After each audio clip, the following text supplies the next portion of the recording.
Когда все было снято со счетов, на следующее утро он мне позвонил и сказал, что нужно идти брать кредиты. Меня обобрали мошенники. На какую сумму? 13 миллионов 200 тысяч. На этом они успокоились. Как же они успокоились, если вы остались без квартиры? За 3 месяца я потеряла дом, машину и 5 миллионов 200 рублей. Она и мужу говорила на кредит, где-то полмиллиона. Ваших денег нет. Никто вам их не отдаст. Папа повелся, мама, брат ваш. Получается, наверное, что да, все Как мы они до вас-то доверчивые. не добрались? Они вернутся именно для того, чтобы дожать тех, кого еще у вас не дожали. В этот момент я настолько был запуган, что хотел покончить жизнь. Я отдал мошенникам 832 тысячи. После того, как вы набрали кредитов, Да. они еще и хотели квартиру вашу продать. Все верно. А как это произошло?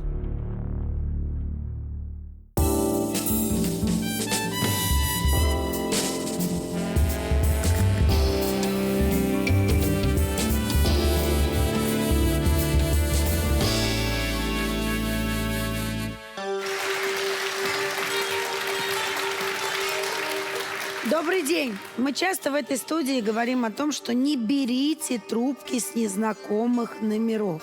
И действительно, ведь очень много наших зрителей прислушиваются к этим советам. Но в одной из историй, которую мы расскажем сегодня, внук взял трубку. И закончилось это тем, что семья потеряла все, что имела. Ну, скажите детям, чтобы они тоже не отвечали на звонки с незнакомых номеров. Сегодня в нашей студии Анна Мизерная из Санкт-Петербурга. Анна Васильевна, здравствуйте. Здравствуйте. Рассказывайте, что случилось? Случилось то, что меня обобрали, так скажем, мошенники. На какую сумму? На сумму 13 миллионов 200 тысяч почти. Вы нам до программы очень подробно рассказали, да? Давайте сначала посмотрим, потом будем вопросы задавать. 17 ноября я была с утра на работе, и вдруг мне позвонил телефон. Звонили два мужчины, таким требовательным голосом стали спрашивать, где я, почему не дома. Якобы приехала ремонтная служба по установке новых счетчиков. И они говорят, мы вам отправили уведомление, вот, пожалуйста, в телефоне найдите, прочитайте. Я быстренько открыла уведомление, да, увидела, зачитала 28:35. И слышу, они, не выключая телефон, друг у друга спрашивают, ну что, прошло? А он говорит, да, вот высветилось паспортные данные. Я здесь поняла, что это я назвала, видимо, код. Вдруг слышу опять щелчок, я включаю телефон, и написано, что взломаны мои документы, и просьба обратиться по телефону, сноска телефона. Я бегом набираю телефон, там отвечает молодой человек, сказал, что с вами буду работать в финансовом плане я. А по поводу безопасности и поимки всех этих преступников будет работать такой офицер ФСБ Александр Иванович, майор. Вот сейчас он с вами свяжется и продиктует вам всю информацию. Тут по видео включился Александр Иванович, представился, стал со мной разговаривать, и опять же всякие предупреждения, конфиденциальность стопроцентная, не говорить ничего. Ни близким, ни родственникам телефон не выключать сутками.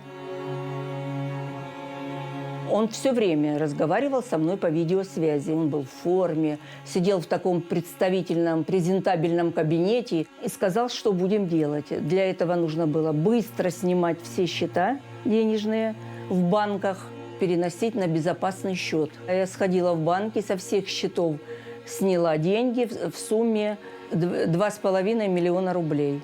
И я через банкомат перевела всю эту сумму полностью им. Когда все было снято со счетов, на следующее утро он мне позвонил, сказал, что нужно идти брать кредит. В двух банках мне дали сумму на 716 тысяч. Я сняла эти деньги и также перевела им на безопасный счет через тот же банкомат. И затем они мне через денек позвонили и сказали, а теперь, Анна Васильевна, у вас мошенники продали вашу квартиру. Но не переживайте, они не успели ее в ЕГРН зарегистрировать. Сказали, что теперь нужно продать квартиру. Я была в таком шоке, но они меня убедили, что через несколько дней квартира вернется обратно. Они так говорят, они настолько эрудированы, настолько подкованы в финансовом плане.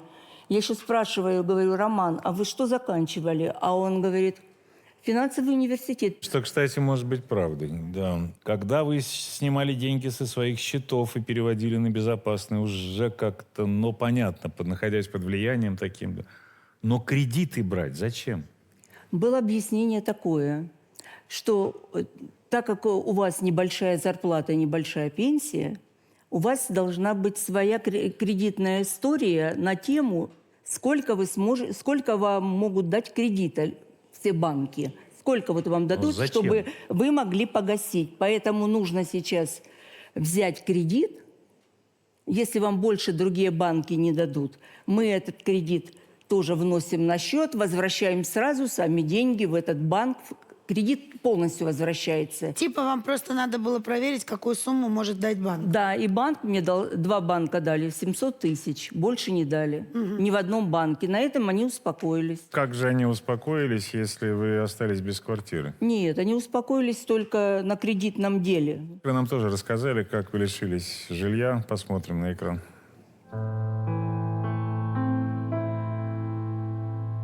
Квартира же у меня после ремонта новая, почти в сталинском доме, большая, 90 метров. Он мне сказал, я вам сейчас дам номера телефонов риэлтора, вы им позвоните. Но все это было настолько быстро. Приехал риэлтор один, посмотрел, ему очень понравилось. Сделка состоялась, деньги были получены на аккредитив. В общем, квартира ушла. Я сняла 10 миллионов. Мне продиктовали, куда я должна приехать, встретиться, отдать деньги. Подъедет инкассатор на машине, отдадите деньги, все это будет законно, не переживайте. Я поехала в такси, ждала, нет никакой инкассаторской машины. Вдруг подходит парень, говорит кодовое слово, быстро забрал этот пакет и быстро ушел по улице. Ну, я села и поехала домой. Дочка пришла ко мне вечером и показывает выписку из ЕГРН, что у меня уже ушла одна квартира. Она говорит, мама, ты что, не понимаешь? Я говорю, ну и что нет? Через 2 дня все будет назад возвращено. В общем, мы поссорились с дочкой, она ушла. Я открыла дверь, сказала, Маша, не трепи нервы. Тут следом прибежал зять. Он говорит, давайте по порядку. И я ему по порядку пересказала. Он мне сказал, все это были мошенники, вся была их группа. И у меня с глаз, вот знаете, какая-то как пелена упала.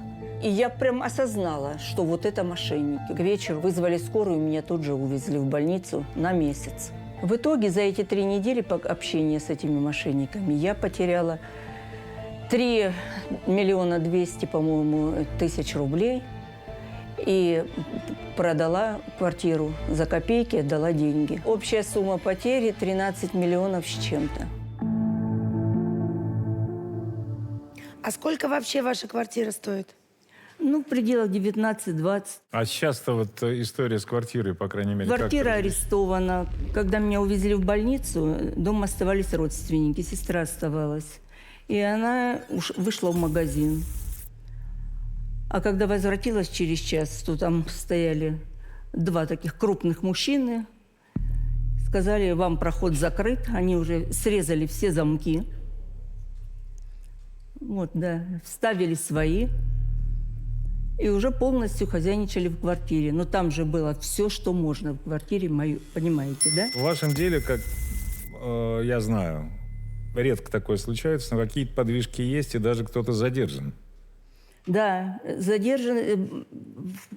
Взяли, значит, видеокамеры с того места, где я передавала деньги в пакете за квартиру. И нашли вот этого курьера. И еще, по-моему, вот эти счета, когда я брала из банков, а потом вносила на счет в банкомат, спускала, я брала чеки, которые... И вот чеки, на которые, кому я посылала все эти деньги, нашли, чьи это карты. Угу. А риэлтор, когда вы так срочно за такую смешную В 2 сумму раза дешевле. 20 миллионов стоит, вы за 10 продаете. продавали квартиру, он вопросы задавал какие-то? Да, он задавал. Но у меня же конфиденциальность. А меня спросили, это вас, мол, не мошенники разводят? Я говорю, нет, почему что спрашиваю? вы. Потому что мы с риэлтором как раз связались для того, чтобы задать несколько вопросов. А вдруг в деле? Давайте посмотрим сейчас и оценим, да.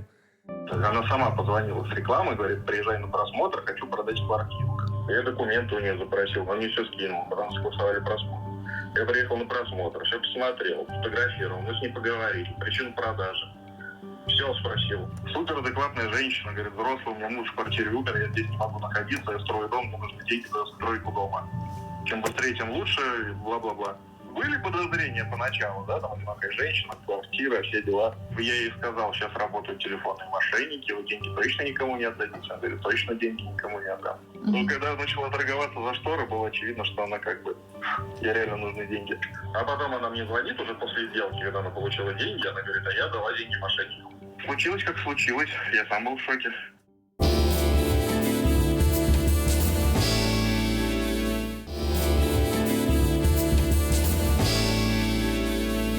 Давайте мы вашу сестру позовем в студию. Надежда, идите к нам, пожалуйста. Здравствуйте. Надежда, вы-то как узнали о том, что случилось? Мне утром позвонила племянница. Говорит, тетя Надя, срочно приезжайте. Мама продала квартиру. Приехала, да. Не могла поверить, какой-то сюрреалистический фильм. Я в квартире находилась несколько дней, когда ее увезли в больницу. В больницу как раз с нервным срывом. В больницу с нервным срывом, да. И вышла на пару часов за продуктами. Звонят соседи, говорят, что срезают замки в вашей квартире. А это были уже новые покупатели? Это были, да, новые покупатели. Вызвали милицию. Милиция это все зафиксировала. Потом они позвонили, правда? Позвонили родственникам и говорят, или вы забираете вещи, или мы их вывезем. Нам было сказано, да, выбросим. Но нам сказали, что не нужно забирать вещи. Посоветовались с правоохранительными органами. И они вывезли вещи сами. А кто объявил? А куда они их вывезли? Вывезли на склад. И затем уже, когда Анна Васильевна вышла с больницы, поехали с родственниками забирать вещи. Анна Васильевна, а кто вот сейчас объявил арест на недвижимость, на квартиру? Суд или? Когда возбудили сразу уголовное дело, меня же пригласили в милицию, и я полностью часов 7 меня допрашивали, все это описывали, печатали, и сказали, единственное, только не выезжайте с квартиры. Мне было сказано, под любым предлогом не выезжайте, пока квартира будет арестована. Слушайте, а ведь у них наглости хватило. Я же правильно понимаю, потому что мы этот момент не обсудили. Вы продали квартиру за 11 миллионов. Да. Отдали им 10. 10, да. А миллион оставался у вас. Да, он так и есть у меня еще, да. И они после всего этого позвонили и хотели у вас еще этот миллион забрать? Да, они сказали, подождите, Анна Васильевна, мы еще все дела не закончили. То есть вы продали квартиру, отдали деньги, Да. они звонят вам опять. На утро звонят. Ага. А мы уже в МФЦ спасать все остальное, что осталось. А у вас же еще одна квартира. Да, маленькая квартира в пригороде, и я была прописана в квартире дочки, там, по долям. То есть они хотели, чтобы вы еще одну квартиру продали? Да, они даже пытались, уже дочка обнаружила, что пытались взламывать все данные по квартире этой, однушки. В ЕГРН. В ЕГРН. Да вы что? Да, и вот эту часть, где я у дочки прописана, дочка с 2 детьми, с мужем. Вот смотрите, я хочу просто, пока мы дальше не пошли, напомнить, что, во-первых, в МФЦ вы можете установить запрет на любую сделку с вашей недвижимостью, если вы не принимаете в ней участие. А также вы можете теперь установить еще и самозапрет на кредиты. 5 миллионов человек в первую же неделю, когда ввели сам запрет на кредиты, его пошли и оформили. 5 миллионов – это в основном пенсионеры. Соответственно, следующий шаг очевидно, что если человек пытается оформить кредит, да, и, соответственно, госуслуги и так далее, если пожилой человек, чтобы он мог установить на уровне госуслуг оповещение своих родственников. Для кого-то, у кого нет, к сожалению, родственников, может быть, доверенные лица, которым, соответственно, в госуслуги, друзья, в госуслуги не по телефону, никак иначе, да, приходит оповещение о том, что вот такой-то человек пытается оформить кредит. Надеюсь, что ваше дело будет одним из первых, которые все-таки кто-то будет наказан, а вы свое обратно получите. Держитесь. Спасибо большое. Спасибо. У нас в студии Надежда Красилова из Хакасии. Давайте узнаем ее историю. Здравствуйте. Здравствуйте. На какую сумму вас мошенники обманули? На 5 миллионов 200. Это было в августе. Внук прибежал, говорит: бабуля, у тебя телефону. А сколько внуку? Внуку 7 лет. Ну, я ответила. Ну, мне предложили инвестиции. Давайте так, что вам предложили? Это, как бы новая схема. Для нас, может быть, еще не для всех известна и понятна. Вы нам до программы рассказали. Сейчас посмотрим, потом продолжим. 12 августа внук подбегает, говорит: бабуля, у тебя телефону. Ну, я взяла, посмотрела незнакомый номер. Почему-то взяла трубочку. Ну, представились директором Московской биржи и предложила инвестировать акции. Они сказали: можно вообще с маленькой суммы, 10 тысяч. Уговорили меня с телефона. Я перевела деньги им на счет онлайн. Позвонила девушка, сказала, что она аналитик Московской биржи. Она открыла счет у меня на телефоне. Потом она предложила, ей предоставили сумму 5 миллионов. И на лондонской бирже можно акции выкупить по 49 рублей. А здесь можно их продать по 160 рублей. Но я сказала, что у меня денег-то нету. Она сказала, что она может взять деньги у партнеров. То есть оформить кредит на меня. Я согласилась. Она оформила кредит на меня через онлайн. Вот на эти деньги, на 1 миллион, мы закупили акции. Потом на следующий день она говорит: надо подтвердить оборотность. Оборотность – это 10% или процент от суммы, которая у вас уже накоплена. У кого заняла деньги, где в банке взяла деньги. 200-250 кредита, потому что в разных банках понемножку. И мне еще сын занял 200 тысяч. Смотрю свой счет, около 10 миллионов было. И она предложила мужу тоже инвестировать. На 600 тысяч взяла кредит, эти 600 тысяч они купили акции. И тут началось. Сделали мы все. Звоню. Ой, мы опоздали. Надо было это вчера закончить. 1 день просрочили. Там сроки устанавливались 2-3 дня. Время вышло. Надо заплатить штрафную санкцию. Снова ищите деньги. И когда мы продали дом и машину, продали по низкой цене. Приехали мои дети, поехали мы в полицию, написали заявление. До меня начало доходить, что остались только одни долги, кредиты. Детей своих подвела. В итоге за 3 месяца я потеряла дом, машину и сумму где-то около 5 миллионов денег. А знаете, она так разговаривали. Вот понимаете, утром встаю, думаю, все, хватит. Она только начинает звонить. Я не знаю, что случается. И вот, понимаете, вот думаешь нет, а говоришь да. Вот когда вот у меня уже все, уже негде было взять, банки не давали, у детей тоже уже все. У меня сын старший помогал, тоже занимал у кого-то денег. И когда мне она говорит: надо такую-то сумму еще. Я говорю: у меня нету. Она и мужа уговорила на кредит, где-то около 1 миллиона. Ваша дочь показала нам тот дом, которого вы лишились, и рассказала, как она те события переживала. Вот дом, которого лишились мои родители, в этот дом было много вложено и сил, и времени. Всю жизнь зарабатывали на этот дом. Его за 1,5 миллиона родители продали. Его можно было спокойно выставлять миллионов за 5.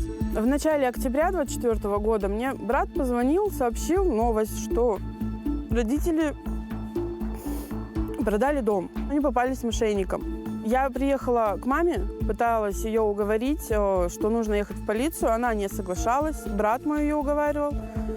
Она нам говорила, что вы не переживайте, все будет хорошо. Она верила, что деньги ей вернут, а что это не мошенники, что и дом вернется. Обманом я ее уговорила, чтобы она села в машину, и мы ее отвезли в полицию. Когда вот уже у нее брали показания, она рассказывала все вот подробности. Только в полиции я стала узнавать, что она ходила в банки, брала кредиты. Тяжело было принять сначала. Прошло некоторое время, она поняла, что она попалась мошенникам. Они остались без всего, им негде было жить. Лишиться крова своего – это страшно. Дочка ваша Татьяна вместе с вами приехала. Давайте позовем ее в студию.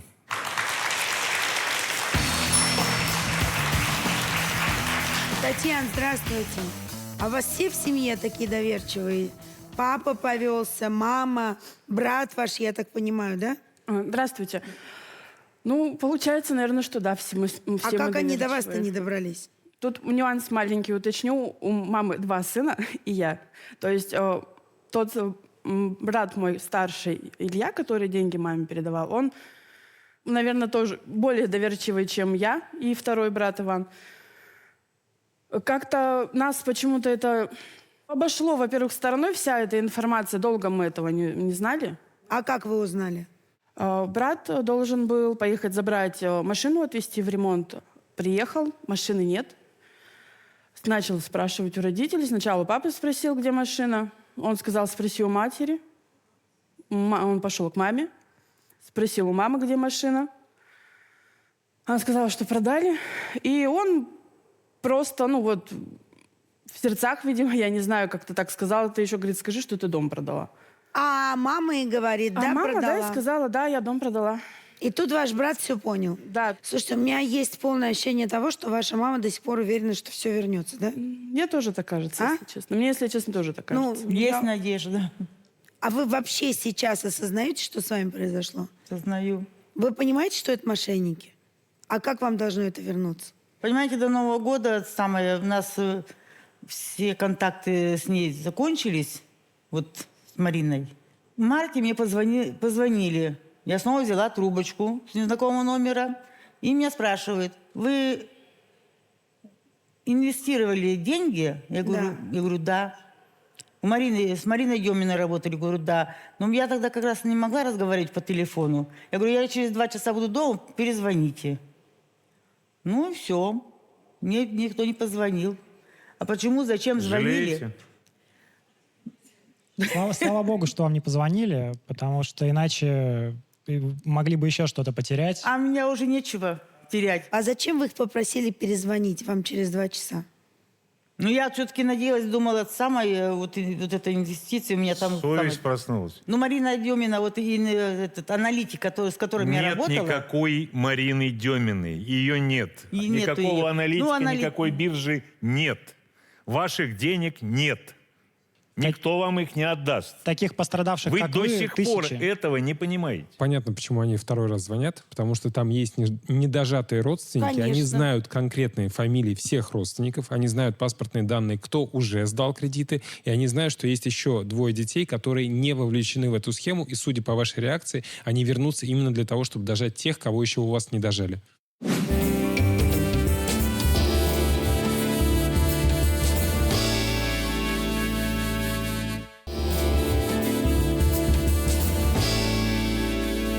Легковерность наших людей, особенно убежденность в том, что никто друг другу зла не желает, Это оружие это в чужих главный руках. питательный консерватный бульон вот для этих вот мошенников, понимаете?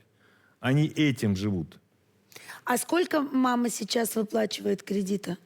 Мы сейчас... Вообще, примерно в месяц нужно выплачивать от 80 до 100 тысяч. Мы, если честно, вот прям конкретную сумму не высчитывали. А сумма кредита какая? Сумма кредитов 2 800 получается. И что вы решили делать? Я так понимаю, что вы не выплачиваете, просто нечем. Нечем выплачивать абсолютно. Я уговорила родителей в конце декабря, почти под самый Новый год, уговорила их, чтобы процедуру банкротства они прошли. Вы написали заявление. Сейчас дело в какой стадии? Дом арестован или что происходит? Нет, он не арестован, он остался у людей, которые его купили.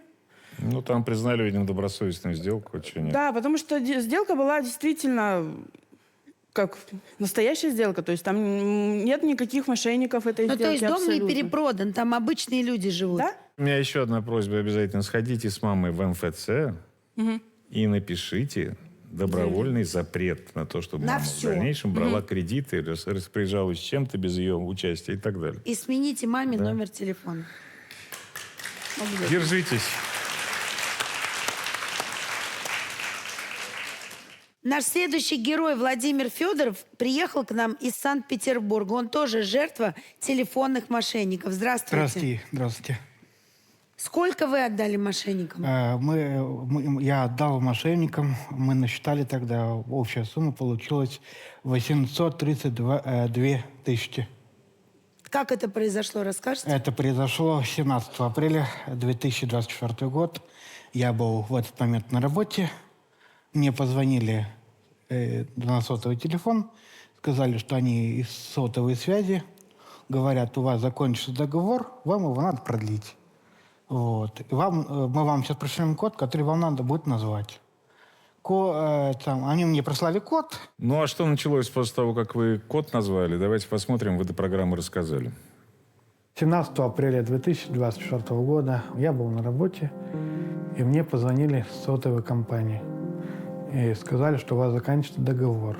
Вам сейчас пришлем код из СМС, вам его надо назвать. А я его назвал. Потом мне позвонили с портала госуслуг, сказали, что у вас взломан на госуслуги, мы передаем дело в ФСБ. Перезвонили в ФСБ. Представились Зимин Алексей Сергеевич. И сказали, что вам надо кредиты брать, потому что у вас продается квартира. Мы вам сейчас вызовем такси, и вы поедете в банк. Я приехал в банк, мне одобрили кредит 600 тысяч.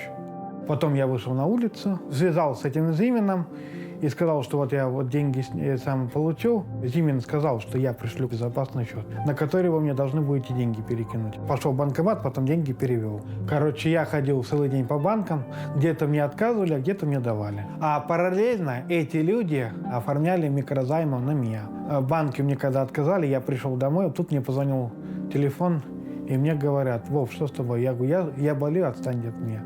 Сотрудники ФСБ услышали, что с кем-то разговариваю. Они же запрещали мне общаться. Они меня держали на контроле. Я спал по видеосвязи, ходил в туалет, душевую. Я все выполнял на контроле на их. Они мне стали угрожать. Все, ты садишься в тюрьму. В памяти я стал себя царапать, нос бить, ножницами себя резал. В этот момент я настолько был запуган, что хотел покончить с жизнью. Я правильно понимаю, что вы инвалид детства? Да, все верно, все верно. Я так понимаю, что после того, как вы набрали кредитов по их требованиям, они еще и хотели квартиру вашу продать. Все верно. Как это произошло? Попросили сфотографировать квартиру.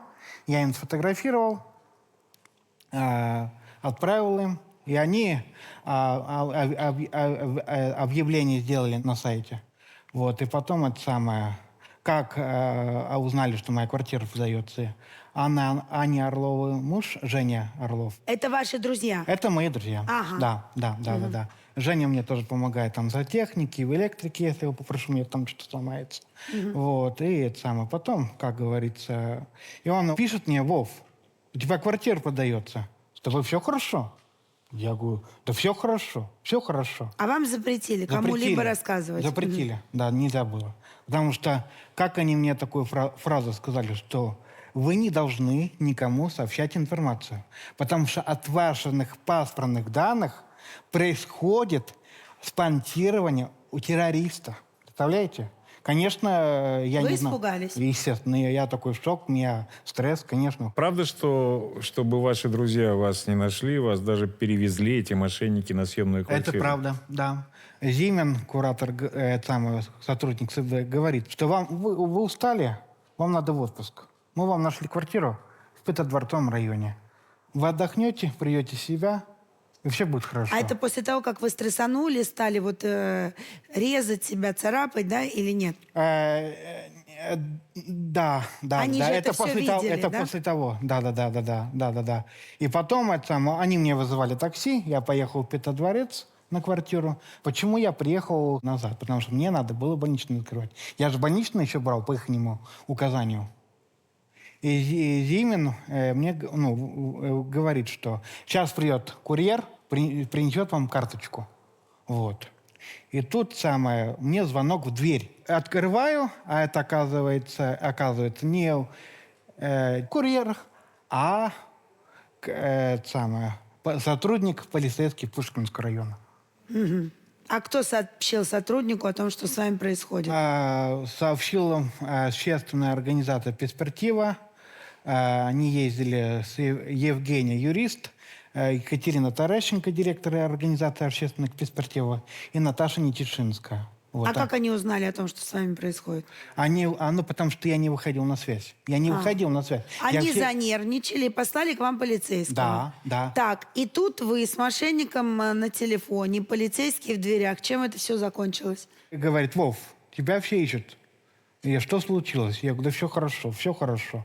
Вот. Потом а Наташа была с ним рядом. Она говорит: нет, Володь, не все хорошо, не все хорошо.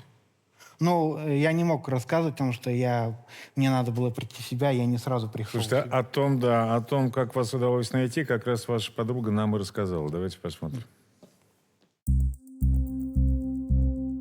Где-то приблизительно с год назад мне позвонил Антон и с волнением сказал, что ребята увидели объявление о продаже Володиной квартиры.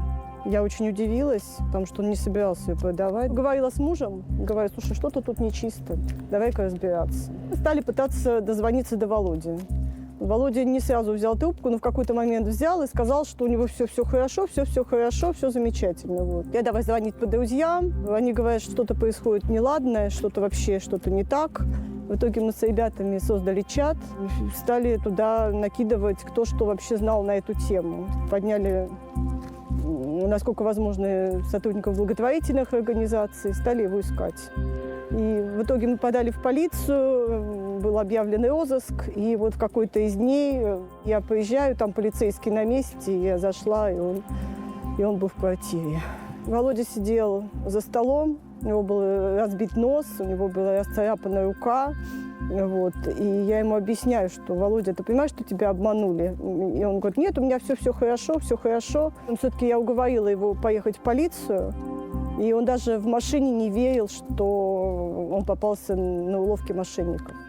Скажите мне, пожалуйста, вы были в таком диком состоянии, что даже руки пытались на себя наложить. И сколько же вы отходили от этого состояния? Смотрите, меня когда нашли, Наташа говорит: Вов, я тебя одного тут не оставлю, потому что тебя одного здесь нельзя оставлять. Они меня перевезли на временно дом сопровождающий на квартиру, благотворительная организация. Там мои тоже друзья были, Иван, чтобы я от тебя отошел. Короче, Рая ко мне приехала на эту квартиру, где я временно там находился, чтобы мне прийти в себя. Мы с ней пошли по банкам, взяли все кредитные истории. Все взяли. Потом пошли, написали заявление в полицию. Поскольку у вас есть адвокат Григорий Долгий, он с вами приехал, мы у него узнаем, какие перспективы этого дела. Хорошо? Хорошо. Григорий, идите к нам, пожалуйста.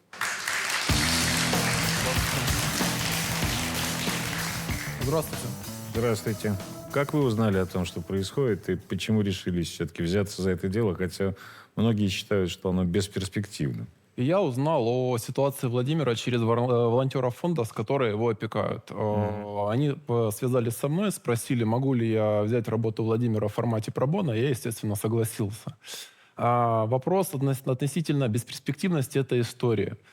Благодаря, не знаю, наверное, везению Владимира, все-таки его ситуация не настолько запущена, как у других его товарищей по несчастью, но и, наверное, благодаря человеческому неравнодушию. А в случае Владимира у него не такая большая задолженность. Мы сейчас работаем, взаимодействуем с банком, потому что к Владимиру обращаются с исками финансовые организации. Это МКО, займы, которые Владимир не оформлял, а фактически были использованы его данные.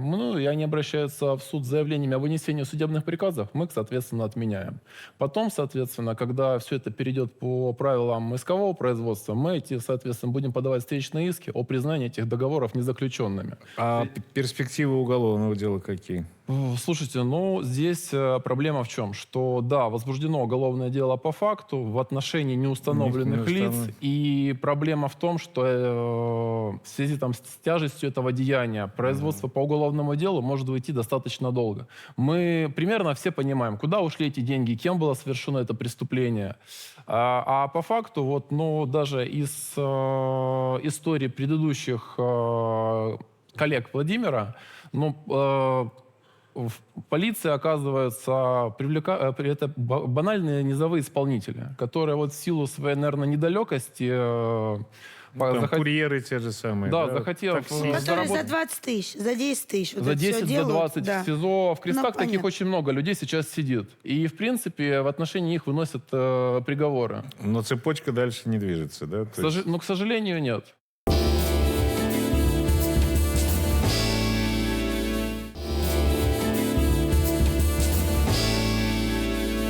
У нас в студии друг Владимир Антон, который был, собственно, первым, кто тревогу забил, верно? Студия, здравствуйте. Здравствуйте. Вот, я очень рад здесь присутствовать с вами и хочу рассказать свою версию. Давайте мы все-таки послушаем, что вы нам до программы рассказали, а потом продолжим, хорошо? Мы с Вовой должны были идти в благотворительное кафе. А я ему начал звонить в мессенджер. От него поступило сообщение, что он очень занят и не может со мной разговаривать, что у него появились какие-то дела. И где-то в 11 часов вечера мне написал друг о том, что его Вовина квартира выставлена на продажу на сайте бесплатных объявлений. Квартира продается на продажу за низкую стоимость. Я сразу понял, что он связался с мошенниками. На следующий день мы уже со своим другом пошли с ним вместе к нему в квартиру. Мы поднялись к нему на этаж, заметили такую деталь, что в квартире были его голоса, и что с кем-то он разговаривает по видеосвязи. И я понял, что что-то случилось. И я забил тревогу. Я непосредственно начал подключать людей. Я создал чат. Мы составили график, кто когда будет приходить и наблюдать. Может быть, он выйдет там или что-то. Не постоянно же он будет в квартире находиться. Я нашел человека, у которого оказались дубликаты ключей от его квартиры. Сказал знакомый о том, чтобы она вместе с участковым поднялась к нему в квартиру с этими ключами и открыла эту дверь. Я предотвратил плохие последствия и смог спасти Вову. Но вообще, на самом деле, вы в рекордные сроки все объединились и действительно его защитили. Он бы остался без квартиры. Владимир, вам, может быть, не повезло, что вы расстались с таким количеством денег и отдали мошенникам, но с друзьями вам точно везет. Это я с вами согласен. Я вас полностью поддерживаю. И, конечно, я хочу сказать свою версию. Друзьям, конечно, огромное спасибо. Если не они, я бы не знаю, чего было дальше. К этой проблеме нужно относиться и со стороны правоохранительных органов серьезно, и со стороны потерпевших. Потому что понятно, что следователи просто не успевают возбуждать эти уголовные дела, расследовать их так, как нужно. Потому что и технические средства не позволяют, и вот эти формальные люди, которые действительно потом привлекаются к уголовной ответственности, так называемые дропы, это люди, на которые оформляют вот эти карты, но ведь фактически денег-то у них нет. Даже если дропа привлекут к ответственности, но это такое моральное удовлетворение, скажем так, но не финансовое. Если вам присылают оповещение, что вы не прошли диспансеризацию, что дополнительно там какой-то кружок ребенка не записали, какой-то штраф перепроверьте, какая-то парковка там у вас не оплачена, пожалуйста, 100 раз бдительно посмотрите, не надо никому ничего звонить, Если вы все это оформляли, у вас есть там госуслуги, пожалуйста, туда обращайтесь. Если у вас там парковочные места, парковка была, сами знаете, в какое приложение заходить, в кружки, секции, школы, больницы, врачи. Понятно, что технологически мы будем всегда воевать с теми, кто хочет технологию использовать во зло. Но человеческий фактор никто не отменял. Любой сотрудник банка, к которому приходит кто-то и просит кредит, ну вот просто включите сердце. Риэлтор, человек, который покупает дом или квартиру. Ну, забейте вы тревогу. Ты, конечно, можешь призывать к такого рода человеческому сочувствию, но пока они не будут должны это делать, в банке, риэлтор, кто угодно, должны. А я верю. Ничего не сдвинется. Ну, верь дальше. У нас настолько доверительные отношения были с сыном. По утрам я его нашла повешенным. Телефонные мошенники довели моего сына до самоубийства. А как это произошло? Они заставляли его брать кредит. Всего 180 тысяч он взял. Неужели это могло стать причиной для самоубийства? Дочка у меня оказалась даже хуже, чем фашист. Забрала у меня квартиру и вырнула меня на улицу. А квартира это чья была? Моя. Они меня били, заставили переписать квартиру на внука. Мошенник живет здесь, мошенник. Избил, выбросил на площадку, поменял замки. Вы собственник, такой же, как и он. Ну, аферист, он бил ее. И вы на двоих приватизировали эту квартиру. Мою жену Татьяну подставила соседка, ну, можно сказать так, вовлекла в это мошенническое. Схему, да. Оформляют автокредит. Без покупки машины. Без покупки, без ничего. Давайте мы вашу легковерную супругу позовем к нам в студию и спросим, что же за магия такая у вашей соседки и волшебников.